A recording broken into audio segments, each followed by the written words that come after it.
Shalom dan selamat datang di YouTube channel GSJS Jakarta.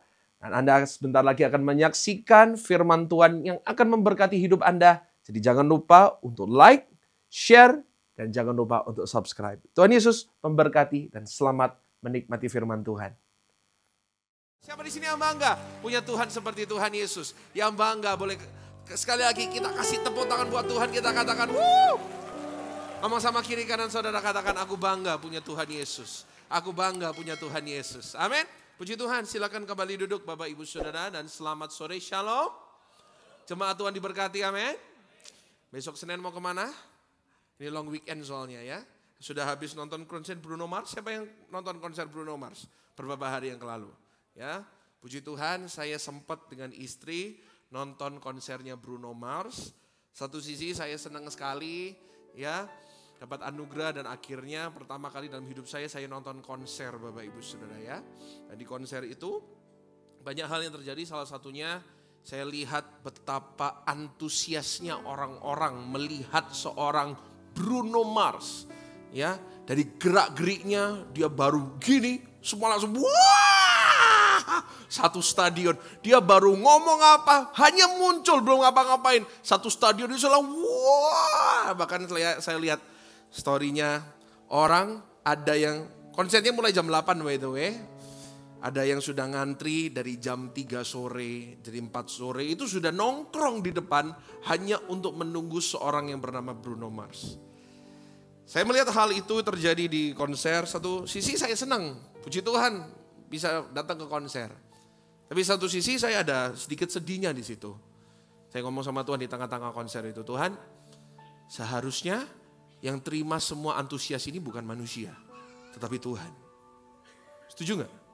Seharusnya yang terima semua kemuliaan ini, yang terima semua tepuk tangan ini, itu bukan manusia, tapi siapa? Tuhan. Bruno Mars gak pernah mati untuk saudara dan saya, betul gak? Tapi seringkali kita lebih antusias untuk sebuah konser manusia daripada kita datang ke gereja. Datang ke gereja, saya lihat dari tadi lihat ke belakang, ada yang bengong, ada yang diam, ada yang gak tahu mau ngapain. Ada yang datang ke gereja, puji Tuhan ada yang datang on time, luar biasa. Tapi ada juga yang datang di tengah-tengah ibadah. Puji Tuhan masih bisa dengerin khotbah. It's okay Anda datang telat khotbah. Yang penting jangan sampai datang setelah kolekta aja, jangan ya. Lebih baik sesi berikutnya. Tapi yang saya maksudkan adalah gini, Bapak Ibu Saudara. Bruno Mars yang tidak pernah mati untuk saudara dan saya. Manusia bisa begitu antusias. Terlebih lagi kita harus lakukan untuk Tuhan. Setuju katakan amin. Bruno Mars bahkan tidak mengenal saudara dan saya. Tuhan Yesus mengenal kita secara pribadi. Setuju katakan amin. Bruno Mars yang tidak pernah tahu kita ini siapa, beradaan kita mati atau mau hidup, Bruno Mars bodo amat. Tapi Tuhan Yesus, Roh Kudus yang selalu berjalan bersama kita. Dia yang tidak pernah sedetik pun sekalipun meninggalkan kita, dia tidak pernah. Saya rasa kehormatan, antusias buat Tuhan harus jauh lebih besar daripada antusias untuk manusia. Boleh gak kita sekali lagi kasih tepuk tangan yang lebih baik lagi buat Tuhan kita? And Bapak Ibu Saudara please, the next time we come to church, berikutnya Anda datang ke gereja, berikutnya Anda datang ke Tuhan. Antusias kita saat datang ke konser sama datang ke gereja gak boleh kalah. Setuju katakan yes? Ya, apalagi ini kursinya enak ya, betul ya? Hati-hati, ngomong sama kiri kanan, hati-hati ketiduran ya. Siap belajar firman Tuhan hari ini, amin? Bapak Ibu Saudara gini, kalau ada pohon yang mengeluarkan buah yang buruk, buah yang kurang baik, mungkin buahnya gak manis tapi kecut dan dibuang. Yang dibersihkan, yang diubah, itu bukan buahnya, betul ya? Karena buahnya sudah jadi. Tetapi yang diubah, yang dimodifikasi adalah akarnya, setuju? Akarnya yang dipindah tempat. Mungkin dari tanah yang kurang subur ke tanah yang lebih subur. Diberikan pupuk yang lebih baik, diberikan tanah yang lebih subur, diberikan mungkin air yang lebih spesial mungkin. Bukan buahnya yang dikhawatirkan, tetapi yang dimodifikasi adalah akarnya. Itu bekerja dari akar dan muncullah kepada buah. Bapak Ibu Saudara, demikianlah cara Tuhan bekerja. Tuhan tidak pernah bekerja dari luar ke dalam, tapi Alkitab selalu mengajarkan kita Tuhan itu bekerjanya dari dalam ke luar. Saya catat, sebelum Tuhan mengubah nasib seseorang, jangan ditampilkan dulu, ini masih nanti, masih jauh ini. Masih jauh ini. Ayo, slide yang pertama. Bapak Ibu, sebelum Tuhan mengubah nasib seseorang, Tuhan akan terlebih dahulu mengubah identitas orang tersebut. Tuhan tidak mengubah nasibnya dulu, Tuhan tidak mengubah outcome-nya dulu, tetapi yang Tuhan pedulikan itu bukan buahnya tetapi akarnya. Contoh, Bapak Ibu, kalau Bapak Ibu baca Alkitab dan jeli membaca Alkitab, seringkali di dalam Alkitab Tuhan itu mengubah nama seseorang. Tuhan itu mengubah identitas seorang. Contoh, Abram. Nama aslinya apa? Abram. Lalu di Kejadian 17 ayat ke-5, Tuhan mengubah nama Abram menjadi Abraham. Apa artinya Abram? Abram mempunyai arti. Klik. Sudah, ini skip aja. Abram mempunyai arti, yaitu exalted father. Satu lagi di bawah. Bapa yang ditinggikan, orang yang diagungkan. Karena memang Abram orang yang kaya. Tapi pada posisi itu Abram belum punya anak. Tapi Tuhan mengubah. Abram, kamu bukan lagi Abram, tapi mulai hari ini aku panggil kamu siapa? Abraham. Yang mempunyai arti father of, jangan diturunin dulu, father of many nations. Saya mau tanya, Ishak sudah lahir belum? Belum lahir. Masih puluhan tahun sebelum Ishak lahir. Tapi Tuhan sudah melihat, mulai hari ini aku tidak lihat kamu sebagai Abram, tapi aku ganti identitasmu dulu. Kamu adalah bapa banyak bangsa. Kamu adalah Abraham. Meskipun belum terjadi, meskipun outcome-nya, meskipun output-nya belum terjadi, Tuhan berkata, aku ganti identitasmu dulu. Kamu bukan Abram, tapi mulai hari ini, aku, orang-orang akan panggil kamu apa? Abraham. Outcome-nya belum ada. Nasibnya belum berubah. Tuhan mengubah apanya dulu? Identitasnya dulu yang Tuhan ubah. Contoh yang lain, Sarah. Klik. Nama aslinya Sarah adalah Sarai. Tapi Tuhan mengubah Sarai menjadi Sarah. Sarai mempunyai arti yaitu princess. Klik. Nah, sedangkan Sarah mempunyai arti princess of many nations. Ini sekali lagi, ini puluhan tahun sebelum lahirnya Ishak. Ishak belum ada. Tapi sekali lagi, sebelum Tuhan mengubah yang di luar, Tuhan mengubah apanya dulu? Inside out, never outside in. Beda dengan dunia ya. Dunia menjudge kita dari apa yang luar. Kita punya banyak duit, kita dibilang orang kaya. Kita gak punya duit, kita dibilang orang miskin. Tapi Tuhan tidak bekerja seperti itu. Tuhan mengubah identitasmu dulu. Contoh lagi, Yakub menjadi Israel. Yakub adalah seorang penipu. Dari sejak kecilnya dia menipu kakaknya, menipu bapaknya, dan dia menipu pamannya. Dia seorang penipu. Tapi sebelum dia diberkati, sebelum dia menjadi satu bangsa yang sangat amat besar, Tuhan mengganti dulu namanya Yakub.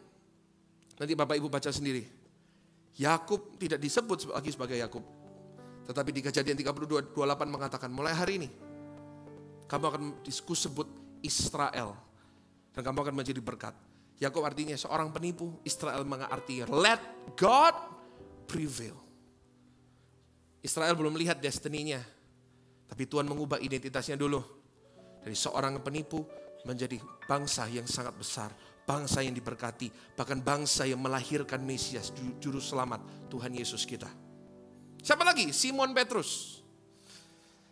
Nama aslinya adalah Simon. Dan Tuhan mengubah, mulai hari ini kamu bukan lagi Simon, tapi aku memanggil kamu siapa? Petrus. Simon mempunyai arti kata yaitu buluh. Sesuatu yang rapuh.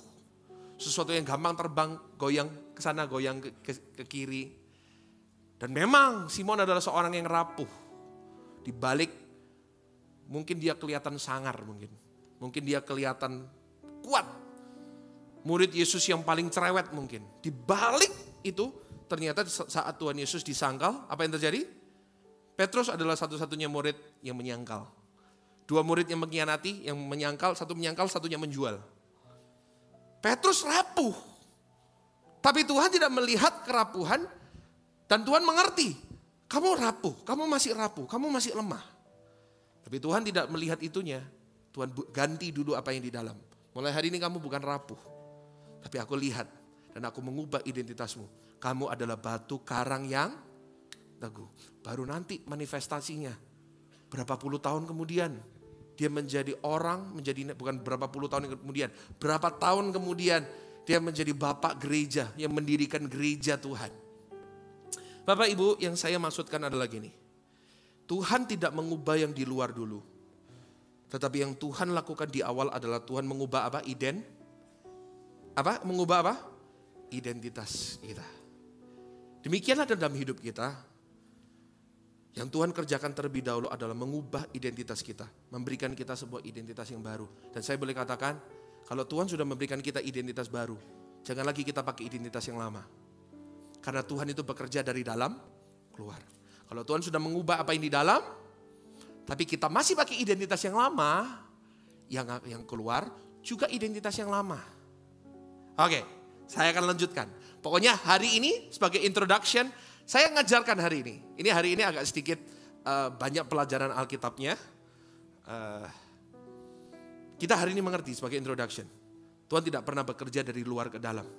Selalu apapun implikasinya, luas banget kalau kita mau jelaskan dari sini. Tapi Tuhan itu selalu bekerja dari dalam ke luar. Setuju, katakan amin.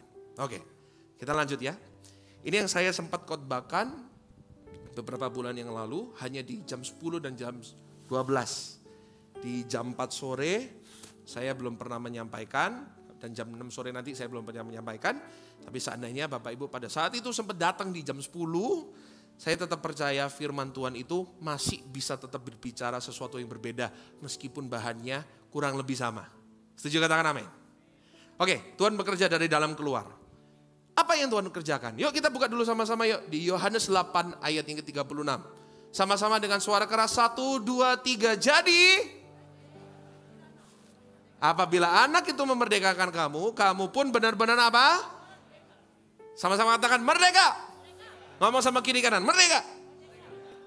Kita adalah orang-orang yang sudah merdeka. Dalam konteks apa yang Tuhan Yesus bicarakan? Ayat 34 mengatakan apa? Kata Yesus kepada mereka, aku berkata kepadamu, sesungguhnya setiap orang yang berbuat dosa adalah hamba dosa. Dan Tuhan memerdekakan kita di ayat 36 mengatakan, kalau kamu, anak itu memerdekakan kamu sungguh-sungguh merdeka dari dosa. Jadi yang pertama apa yang saya ingin sampaikan secara sederhana aja hari ini. Ya, saya gak akan lama-lama hari ini, karena saya tahu banyak Anda yang gupuk, kepingin cepat pulang, cepat-cepat ke Bogor dan ke Bandung dan lain-lain, karena besok liburan. Benar ya, besok tanggal merah ya. Betul ya. Bapak Ibu, yang pertama, yang Tuhan kerjakan di dalam kita, catat baik-baik. Tuhan memerdekakan kita dari identitas kita sebagai orang berdosa. Sekali lagi, yang Tuhan kerjakan di dalam, bukan di luar ya, di dalam. Saya mengerti, Pak. Anda mungkin berkata, Pak, saya merasa saya belum merdeka dari dosa. Masih banyak kejahatan, Pak. Oke, saya mengerti hal itu. Itu akan kita bahas di poin yang kedua. Tapi yang poin yang pertama yang Tuhan kerjakan di dalam kita, yang Tuhan lakukan adalah Tuhan memerdekakan kita dari apa? Dari apa? Bukan dari dosa dulu, dari apa? Identitas kita sebagai orang berdosa. 2 Korintus 5:21 mengatakan seperti ini, klik. Dia yang tidak mengenal dosa telah dibuatnya menjadi dosa karena kita, supaya di dalam dia kita dibenarkan oleh, ini yang Tuhan Yesus lakukan di atas kayu salib. Dia tukar tempat dengan kita sehingga posisi salah berada pada Tuhan Yesus. Makanya dia dihukum. Makanya dia ditinggalkan oleh Bapa. Kita tukar posisi. Kita bukan lagi di posisi salah, kita di posisi benar. Bukan karena perbuatan kita, tetapi karena penebusan Kristus. Setuju, katakan amin. Ini yang Tuhan lakukan.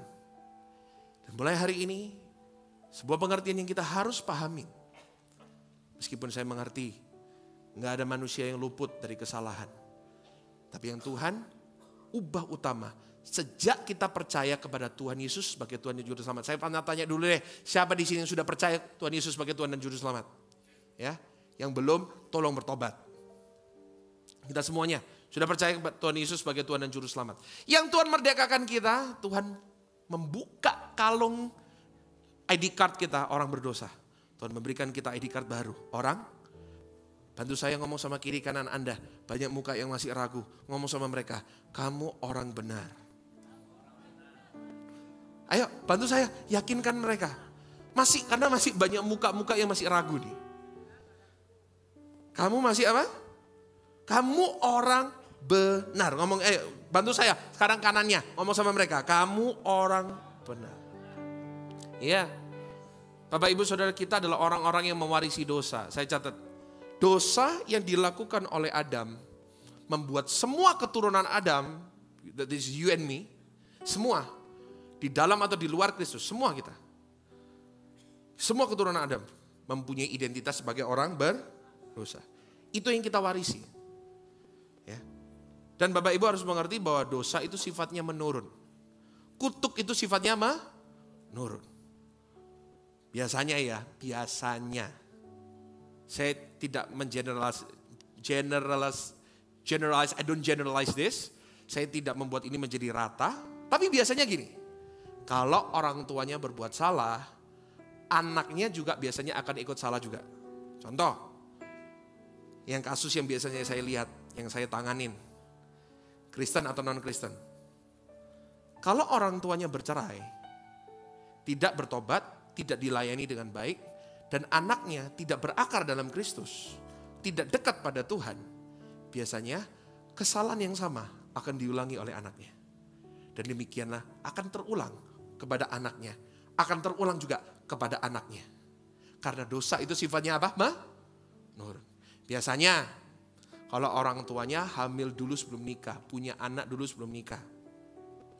Yang saya lihat biasanya juga sama.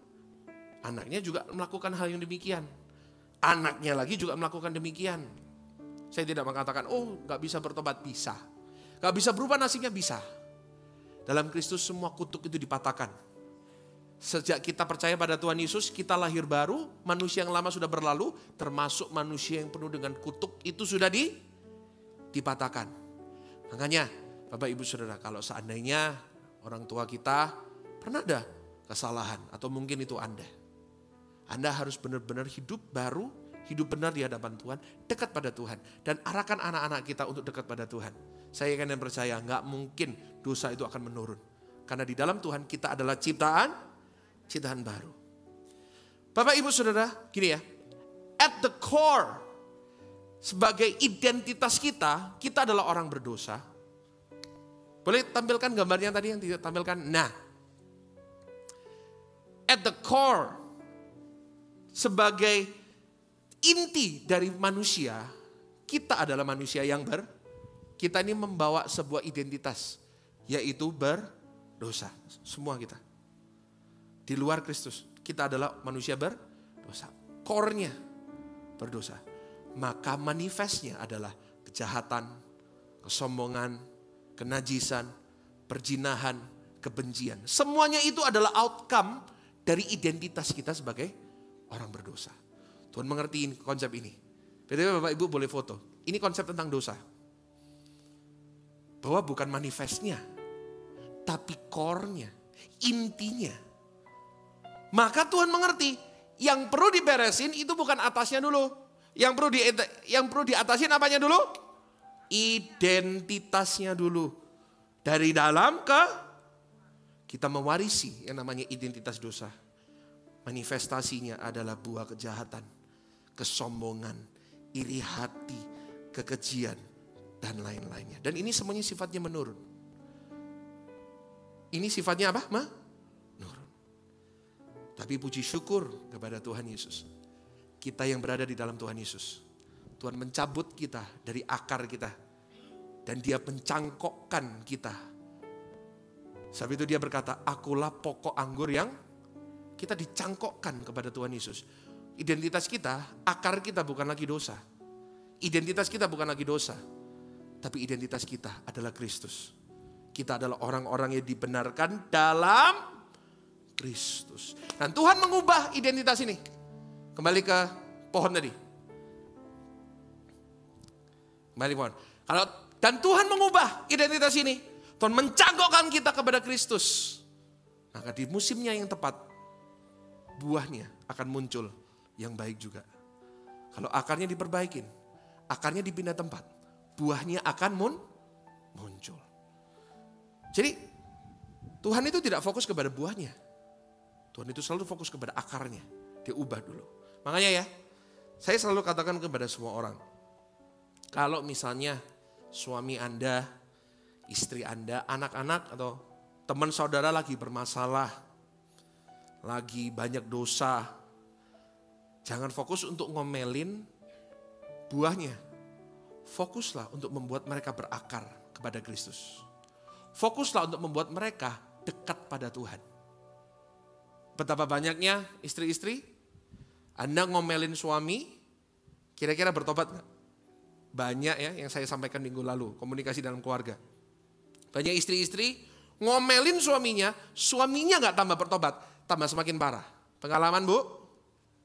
Kenapa? Yang Anda omelin itu buahnya. Yang harus dibenerin bukan buahnya. Yang harus dibenerin apanya? Akarnya. Sudah nggak Bu? Kalau Anda melihat suami Anda bermasalah, Pak, Anda lihat istri Anda bermasalah, sudah nggak dibawa mendekat pada Tuhan? Atau jangan-jangan diomelin terus? Percayalah, diomelin terus nggak akan pernah berubah. Semakin parah. Ajaklah, ayo dekat yuk sama Tuhan. Kalau kita akar kita benar, lama-lama buah yang benar akan muncul. Anda punya anak-anak yang bermasalah. Betapa banyaknya orang yang datang kepada saya, Pak, anak saya bermasalah. Bapak ngapain? Saya hajar anak saya setiap hari ketika kalau dia salah. Apa yang hasilnya? Semakin baik? Enggak Pak, semakin kabur dari rumah. Banyak kejadian. Kalau saya sempat di Surabaya saat itu, meskipun pada saat itu saya masih belum menikah ya, saya ngomong sama Bapak ini, Pak, Bapak gituin anaknya terus dan menerus semakin parah. Jangan diulangin terus Pak, akan semakin parah. Jangan dihajar buahnya. Kembali ke, jangan dihajar buahnya. Ubah akarnya. Bawa dekat pada Tuhan. Bawa mendekat pada Kristus. Dan benar, 3 bulan papanya hanya ajak dia berdoa. Ngajak dia ke gereja, datang pelayanan. Berubah sendiri, tanpa papanya caci maki. Apanya diubah dulu? Buahnya. Tapi yang pertama yang Tuhan lakukan, identitas. Mulai hari ini, yang pertama yang saya bawakan hari ini. Pulanglah dari tempat ini, membawa identitas yang baru. Kita bukan lagi orang berdosa, tapi kita adalah orang-orang yang dibenarkan dalam Kristus Yesus. Yang percaya katakan amin. Bantu saya. Boleh tepuk tangan buat Tuhan kita yang mau tepuk tangan. Yakinkan saya kiri kanan. Ngomong sama mereka. Kamu adalah orang benar. Dan kalau akarnya benar, kita berakar dalam Kristus yang membenarkan kita. Buahnya akan muncul. Yang selama ini mungkin suami-suami kasar, suka marah, dekatkan pada Tuhan. Yang akan muncul adalah buah kesabaran. Selama ini kasar sama istri, yang muncul adalah buah kelemah lembutan. Yang selama ini anak-anak mungkin kurang ajar sama orang tua, ajak mendekat pada Tuhan Yesus. Akan ada kasih kepada orang tua. Yang penting adalah akarnya. Setuju katakan amin. Yang pertama, God works from the inside out. Yang dimerdekakan adalah akarnya. Ayo kita terus berakar pada Tuhan Yesus. Dia adalah pokok anggur yang benar. Setuju katakan amin. Yang kedua, Bapak Ibu, setelah Tuhan Yesus mati di atas kayu salib, mengubah identitas kita sebagai orang berdosa, maka setelah dia bekerja dari akar, mengubah identitas, Tuhan akan bekerja keluar. Nah, yang kedua yang Tuhan lakukan adalah Tuhan memerdekakan kita untuk melakukan perbuatan yang baik dan benar. Tadi merdeka dari identitas ya sebagai orang berdosa. Sekarang kita adalah orang-orang yang sudah dibenarkan. Lalu Tuhan memerdekakan kita untuk melakukan perbuatan yang baik dan benar. 1 Petrus 2 ayat 16 mengatakan apa?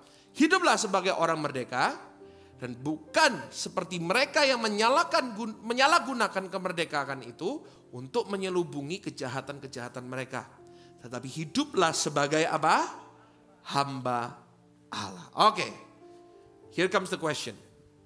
Ini pertanyaan banyak orang. Pak, aku mengerti aku adalah orang benar dalam Kristus. Aku mengerti bahwa identitasku sudah berubah. Tapi untuk aku berbuat apa yang benar, susahnya setengah mati. Setuju?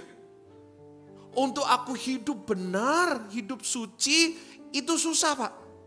Untuk aku jaga mulut, jaga emosi, untuk aku jaga hati, itu susah. Betul ya? Saya tidak merasa, Pak, aku ini sudah merdeka. Iya, Pak, secara identitas aku sudah orang merdeka. Aku adalah orang benar. Tapi kelakuanku masih seperti preman, Pak. Ada orang-orang yang berkata demikian, ya. Dan saya yakin kok, saya masih tetap hari ini yakin. Banyak jemaat Tuhan yang datang ke gereja, itu bukan hanya mencari berkat, bukan hanya mencari kesembuhan. Tapi kebanyakan Anda datang ke gereja, deep down inside your heart, di hatimu yang kecil, yang paling dalam, masih ada kerinduan. Tuhan, aku ingin hidup benar dan berkenan. Ada? Mau? Saya mau cocokin, ada gak yang punya jeritan hati seperti itu? Tuhan, aku mau hidup benar, aku mau hidup berkenan di hadapan Tuhan. Ada? Saya yakin kok, kebanyakan. Kalau enggak mungkin Anda muncul hari ini. Lebih baik di luar, having fun aja. Betul gak? Deep down inside our heart, masih ada sebuah keinginan, masih ada sebuah jeritan. Tuhan, aku mau hidup benar. Aku mau hidup sungguh-sungguh. Aku mau hidup berkenan di hadapan Tuhan. Tapi aku merasa gak bisa. Oke, gimana caranya? Oke, Tuhan Yesus sudah menebus kita dari identitas. Tapi ingat ya, setelah Tuhan Yesus naik ke surga, dia berkata dia akan mengirim penolong, penghibur, sahabat kita. Yaitu siapa namanya? Roh Kudus. Dan semua orang yang percaya pada Tuhan Yesus, sudah ada Roh Kudus dalam setiap hidup kita. Setuju, katakan amin. Ada Roh Kudus. You feel it or you don't feel it, you believe it or you don't believe it. Ada Roh Kudus dalam hatimu. Amin. Kok kayaknya banyak muka yang ragu, kenapa ini? Ada Roh Kudus. Tapi apa sih fungsinya Roh Kudus dalam kehidupan kita? Apa sih fungsinya Roh Kudus untuk bisa memerdekakan kita dari dosa? Bapak Ibu, ada dua fungsi Roh Kudus yang banyak orang menganggap ini sebuah kontradiksi. Menganggap ini sebuah sesuatu yang paradoks. Kalau Bapak Ibu mengerti artinya paradoks. Yang kelihatannya sesuatu yang kontradiktif. Tapi ternyata kalau Anda mempelajari dua sifat ini tentang Roh Kudus, ini bukan kontradiktif, melainkan saling membangun satu dengan yang lain. Kita lihat, baca sama-sama yuk. 2 Korintus 3 ayat 17. Nah, saya bacakan ya. Sebab Tuhan adalah roh, dan di mana ada roh Allah, di situ ada, di mana ada roh Allah, di situ ada kemerdekaan. Yang pertama, Roh Kudus, di mana ada Roh Kudus ada. Roh Kudus juga memerdekakan kita dari dosa. Tapi kita lihat satu ayat lagi. 2 Timotius 1 ayat ke-7. Sebab Allah memberikan kita bukan roh ketakutan, melainkan roh yang membangkitkan kekuatan, kasih dan ketertiban. Dikatakan di situ. Tuhan memberikan kita roh yang tertib. Roh yang apa? Self-discipline. Ya. Mungkin di situ tadi ayatnya agak sedikit salah copy paste. Karena seharusnya ya Allah memberikan kita bukan roh yang ketakutan, melainkan roh yang membangkitkan apa? Kekuatan, kasih dan ketertiban. Dikatakan spirit that give self-discipline.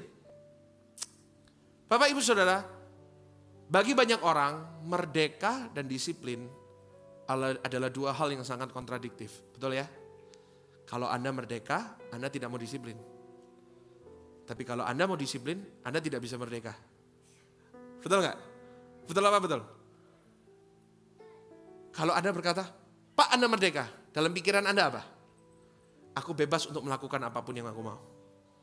Nggak ada peraturan yang bisa mengganggu aku. Nggak ada istri atau suami yang bisa mengatur aku.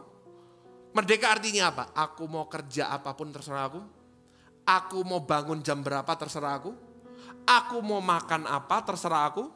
Aku mau ngapain aja dalam hidupku terserah aku. Sakarepku orang Jawa ini bilang. Banyak orang mengira merdeka adalah hidup semau gue. Betul? Itu pikiran dalam banyak orang. Ya. Tidak demikian saya boleh katakan. Yes, Indonesia, kita adalah orang-orang yang sudah merdeka. Ya.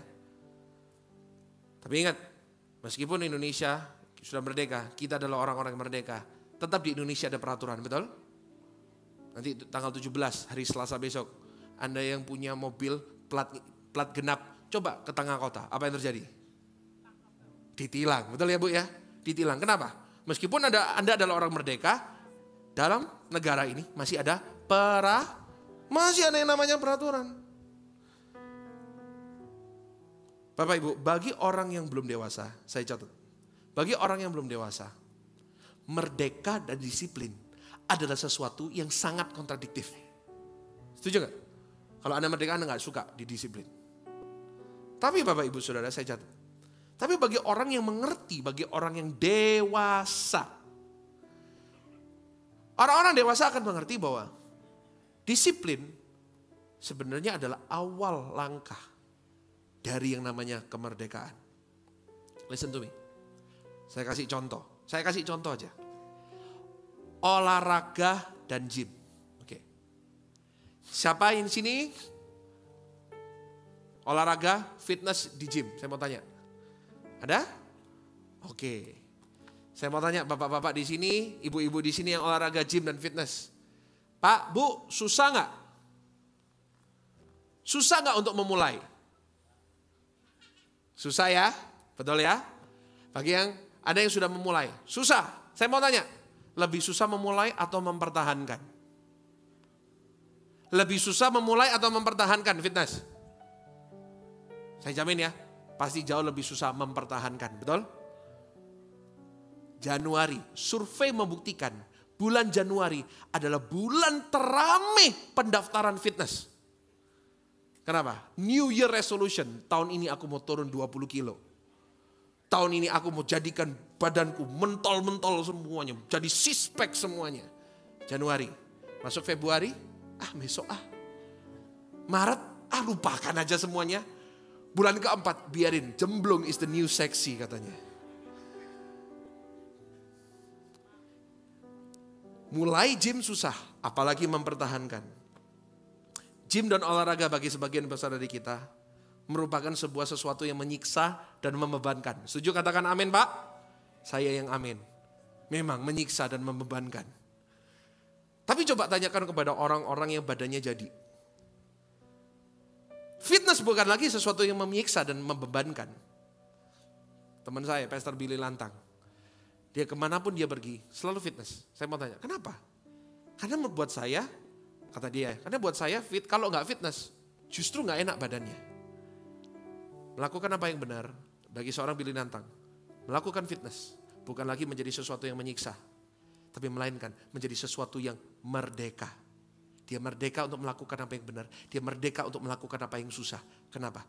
Dia mulai dengan disiplin. Melakukan yang benar, konsisten dari hari 1, hari kedua, hari ketiga, bulan pertama, bulan kedua, bulan ketiga. Dan tahun pertama, setelah lewat tahun pertama, untuk tidak fitness, jadi sesuatu yang aneh di badan ini. Betul? Bagi bapak-bapak, ibu-ibu di sini yang suka fitness, jadi gak enak badannya. Melakukan apa yang benar, bukan lagi menjadi sebuah beban. Kenapa? Diawali dengan kedisiplin. Disiplin melakukan benar terus menerus.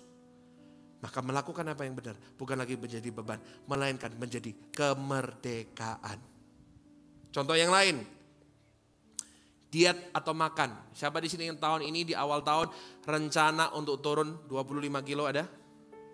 Saya yakin banyak. Berapa banyak yang berhasil? Sedikit banget yang berhasil, betul? Dan pasti terulang Januari besok. Tahun ini aku akan turun 20 kilo, 15 kilo. Paling bertahan cuma 3 bulan. Untuk mulai diet susah. Apalagi bagi Anda, bagi kita yang sudah kebiasaan makan bakmi. nasi campur, nasi padang.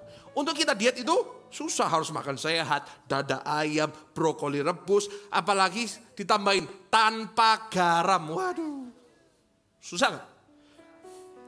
Lihat, wah. Tapi bagi orang-orang yang sudah menjadikan itu sebuah lifestyle, maka makan sehat bukan lagi menjadi sebuah beban.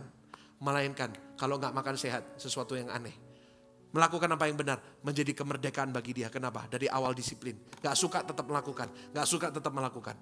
1 tahun kemudian makan sehat itu normal. Ya, saya gak lama-lama lagi. Tapi saya akan memberikan sebuah contoh dan perumpamaan yang sempat viral di Instagram. Oke? Pak Bu, saya adalah seorang musisi. Ya, saya adalah seorang musisi yang anak-anak musisi di mana semuanya? Sebagai musisi, Anda pasti mengerti bahwa ada di sini yang musisi juga selain saya yang bisa main musik. Untuk memulai bisa melakukan bermain musik, awalnya susah, betul ya? Awalnya latihannya setengah mati. Tapi coba melakukan apa yang benar terus menerus. Apa yang terjadi? Melakukan apa yang benar akan menjadi sesuatu yang otomatis. Nah, saya akan kasih, kebetulan saya adalah seorang drummer Bapak Ibu Saudara ya. Sudah siapin handphone belum? Pak Bu, dulu awal-awal saya belajar drum, gak gampang. Saya gak ngerti ini alat apa sih. Kok kayaknya koordinasi tangan saya itu susah. Tapi saya belajar drum ini dengan melakukan yang benar, sedikit-sedikit, terus menerus, sedikit demi sedikit. Saya belajar dengan cara saya biasa dulu. Cuman 1, 2, 3, 4, 1, 2, 3, 4. Saya lakukan ini dengan konsisten. Apakah membosankan? Membosankan. Lakukan seperti ini. Selama 1 hari 1 jam, apakah menyiksa? Sangat-sangat menyiksa. Tapi saya coba untuk melakukan ini setiap hari selama 1 jam, selama beberapa bulan. Saya mulai naikin speednya. Lama-lama Bapak Ibu Saudara, saya gak usah mikir. Saya sambil khotbah, sambil ngomong sama Bapak Ibu Saudara, saya bisa mainkan drum ini.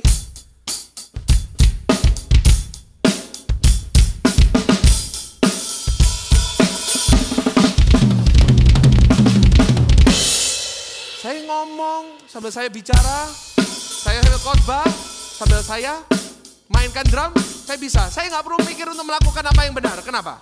Saya tidak perlu mikir untuk melakukan apa yang benar. Kenapa? Dari awal saya melakukan ini dengan tertib, dengan konsisten. Melakukan yang benar terus menerus dari kecil. Disiplin melakukan yang kecil. Melakukan apa yang benar, apa yang tepat. Bukan lagi menjadi sebuah beban. Melainkan melakukan apa yang benar menjadi sebuah kemerdekaan.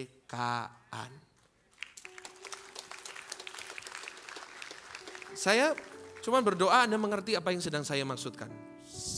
Sebab itu, slide.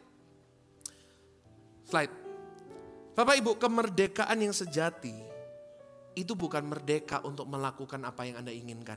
Ingat ya? Bukan. Tapi kemerdekaan yang sejati adalah melakukan yang benar terus menerus. Sampai itu menjadi kemerdekaan untuk berbuat apa yang benar. Kalau Anda hari-hari ini dengan lagi struggling, Pak, kok kayaknya susah banget ya untuk aku melakukan apa yang benar. Lakukan itu setiap hari. Tuhan memberikan kita disiplin. Kalau Anda lagi kekurangan disiplin, doa kepada Roh Kudus. Roh Kudus, ajar aku yang namanya disiplin untuk melakukan apa yang benar. Apakah Anda sedang berjuang dengan hawa nafsu? Saya catat, fasting eliminates lust. Itu tadi ada yang tambahan yang terakhir. Nah, kalau ada Anda yang sedang berjuang terhadap hawa nafsu, belajarlah mulai hari ini. Puasa sedikit demi sedikit. Puasa 6 jam, puasa 12 jam. Puasa handphone, puasa ngomong mungkin. Hawa nafsu akan hilang. Apakah Anda sedang berjuang dengan yang namanya kesombongan? Anda selalu merasa hidupmu sombong. Belajarlah untuk berdoa sedikit demi sedikit, maka kesombongan itu akan hilang. Apakah Anda sedang hari ini merasa aku kok serakah banget jadi orangnya? Belajarlah memberi. Dari nominal sedikit sedikit, sedikit, sedikit. Kenapa Tuhan suruh kita memberi? Bukan supaya Tuhan nggak perlu uang kita. Tuhan suruh kita memberi. Tuhan suruh kita mengembalikan apa yang menjadi milik Tuhan. Kenapa? Supaya kita tidak menjadi orang yang serakah. Pak, Bu, saya catat sebagai yang terakhir. Silakan pemain musik WL Singers, boleh maju ke depan. When you do the right thing, over and over and over and over again, doing the right thing will not become a burden, but instead it will become liberty. Bapak Ibu, apa artinya? Di saat Anda melakukan yang benar, berulang-ulang secara disiplin, maka melakukan yang benar tidak akan lagi menjadi beban, melainkan akan menjadi sebuah kemerdekaan. Sampai sini saya berdoa Anda paham. Pulang dari tempat ini, kalau Anda berkata kepada saya, Pak, saya lagi berjuang Pak, aku gak bisa baca Alkitab. Disiplin dari kecil. Kalau Anda tidak bisa membaca 5 pasal, bacalah 1 pasal sehari. Jangan 1 ayat ya, keterlaluan gak 1 ayat. Lalu menangislah Tuhan Yesus. Amin, tutup Alkitab. Jangan kalau itu. Bacalah 1 perikop. Setiap hari konsisten 1. Maka hari yang ke-30 Anda akan merasa, aku baca Alkitab, aku gak baca Alkitab kok ada sesuatu yang salah ya. Demikianlah, Anda datang ke gereja, konsisten susah. Tapi lakukan itu dengan konsisten. Dengan disiplin. Pak, Bu, sampai hari ini saya yakin, jemaat Tuhan, Anda rindu menjadi orang yang semakin berkenan di hadapan Tuhan. Amin. Itu kerinduan saya juga. Itu kerinduan Anda, kerinduan saya juga. Hari ini Tuhan sudah memberikan kita solusi. Roh Kudus memberikan kita solusi. Ya, dia memerdekakan kita dari dosa. Tapi dia menolong kita juga dalam hal disiplin. Mulai hari ini, lakukan yang benar sedikit demi sedikit, sedikit demi sedikit. Meskipun gak suka, meskipun you don't feel like it, Anda tidak ingin lakukan, tetap lakukan. Maka di hari-hari yang akan datang, melakukan yang benar bukan lagi menjadi sesuatu yang menyiksa. Berdoa bukan lagi menjadi sesuatu yang menyiksa. Baca firman Tuhan bukan lagi menjadi sesuatu yang menyiksa. Memberikan persembahan bukan lagi menjadi sesuatu yang menyiksa. Datang ke gereja bukan lagi menjadi sesuatu yang membebankan. Melainkan, you're free to do what God wants you to do. Anda bebas untuk melakukan apa yang Tuhan inginkan. Saya di sini mau melakukan apa yang Tuhan inginkan. Kita bangkit berdiri dan kasih tepuk tangan buat Tuhan kita. Kita bangkit berdiri sama-sama.